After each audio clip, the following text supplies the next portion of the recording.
So anyway, that's the deal. That's the deal. And obviously, yes, we will be talking a little bit about Charlie Sheen and Lindsay Lohan today. Oh Lord, please shoot them both. Or if you happen to be listening to this broadcast outside the confines of the Earth, and you're considering coming to the Earth and taking away a couple of specimens to study with anal probes and all that good stuff, I would absolutely love you to take Charlie Sheen and Lindsay Lohan, because they represent the best of our society, and you should definitely check them out. Definitely check them out. I would love to have them gone. Please, please, oh please. Oh, the pain. Yeah, so we will be talking about them a bit. Certainly not belaboring the point at all, but talking about it a little bit today, as they are, especially Charlie Sheen. Oh man. He's not only a drunk, he's an anti-Semite. Wow. What else? Let's see. He's a womanizer, an anti-Semite, a drunk, a junkie. What else could he be? I don't know.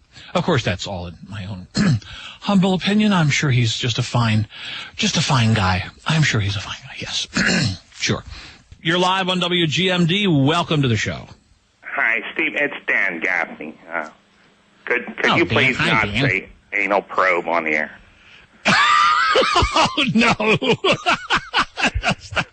That's pretty good. I don't even know how Dan Gaffney sounds. I have heard his voice on like a commercial or something. So that's very close. That's very close. I think I'm doing your impression. You're doing my impression of Dan Gaffney, which oddly enough sounds like the worst Joe Pesci impression in the world. Funny how? Yeah. Oh yeah. Funny. No, how am I funny? I'm a clown. I'm here You're to funny. amuse Like you make me laugh. It's just the way you tell a story. No. What, the way I talk? Like I'm a clown, I'm here to amuse you? What's so funny it's just about me? No. He's a big boy. He's a big boy. He knows what he said. How you doing, Steve? Hey, Randy Dascher. Good to talk to you, sir. Good to talk to you, sir. Oh, man. Do you really think, and maybe I didn't hear more Charlie Sheen stuff. I did hear the clip from Alex Jones's show, and yes. I thought when he said, go home to your ugly wife and your ugly wife and your ugly children, I thought that was distasteful, but I don't think it was anti-Semitic to call the person by his Jewish name. I mean, is that? Well, I think though it points up. I always say where there's smoke, there's fire. I think the minute you do that, it's like, who was the governor? There was a governor of Pennsylvania who was Jewish a couple of decades back, and his name is totally slipping my mind. But every once in a while, you'd hear somebody on talk radio, because he changed his name. Okay. Gave it a more Anglo-sounding name, and you'd hear somebody use his original name, and you kind of knew they were, if they weren't an anti-Semite, they were close. But I can see what you mean. I mean, he hasn't said anything other than calling him Chaim. Which is the Hebrew translation of his name. Yes, absolutely. I know. It's just saying Cassius Clay is anti-black if you refer to Muhammad Ali or whatever Elton John's real name is, Dwight, Kenneth Dwight, whatever his real name is. Like that's right. Reg something. I think. Something weird like that. Yeah. But, yeah. I don't know. I just think the anti-Semitic term is thrown around a bit too much these days, and it kind of waters down its real meaning. I mean, Hitler, anti-Semite. Charlie Sheen. That's true. Because Ben Stein was on Larry King with Ron Paul one night, and Ron Paul started saying, well, we're occupiers over in the Middle East. Well, Ben Stein just throws in, that's the same anti-Semitic thing. And Ron Paul's like, what are you talking about? He just right away throws in anti-Semitic. I think it's thrown about a little too frequently. So anyway. I appreciate that point of view, and I understand what you're saying. I mean, it didn't cross the line, but boy, it sure put my nose up like an infield fly, like saying, okay, what's next? He does come off nutty and wacky.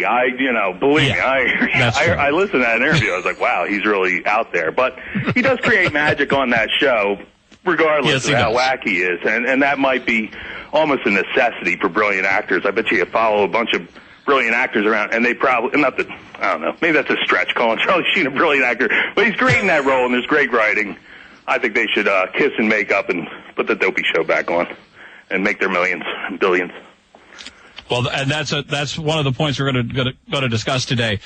The fact that when you're making $1,250,000 an episode, for crying out loud, shut up, do your job, and go home.